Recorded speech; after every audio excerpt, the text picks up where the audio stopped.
പന്തളം പ്രവാസി അസോസിയേഷന്റെ നേതൃത്വത്തിൽ ക്രിസ്മസ് പുതുവത്സരാഘോഷ പരിപാടികൾ സംഘടിപ്പിച്ചു. NTV ചെയർമാൻ മാത്തുക്കുട്ടി കടോൺ പരിപാടി ഉദ്ഘാടനം ചെയ്തു.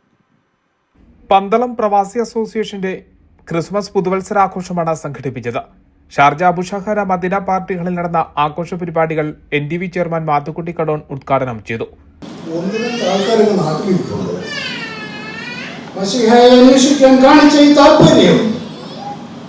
മാതാപിതാക്കളെ അന്വേഷിച്ച് അവരുടെ സുഖസൗഖ്യങ്ങൾ കണ്ടെത്തുന്നതിൽ പന്തളംകാർക്ക്, പ്രവാസികൾക്ക് ഉണ്ടാവണമെന്നാണ് ഈ ക്രിസ്മസ് സന്ദേശം കൊണ്ട് ഞാൻ ഉദ്ദേശിക്കുന്നത്.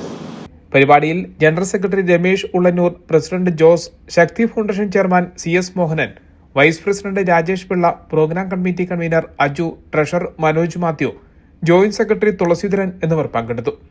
പന്തളം പ്രവാസി അസോസിയേഷന്റെ 23ാം വാർഷികാഘോഷ പരിപാടികൾക്കും തുടക്കമായി. പരിപാടിയിൽ NTV ചെയർമാൻ മാത്തുക്കുട്ടി കടോണിനെ അസോസിയേഷന്റെ നേതൃത്വത്തിൽ ആദരിച്ചു. ഗാനമേള, ക്രിസ്മസ് കരോൾ, കുട്ടികളുടെയും മുതിർന്നവരുടെയും വിവിധ കലാപരിപാടികൾ എന്നിവയും അരങ്ങേറി. NTV Sharjah.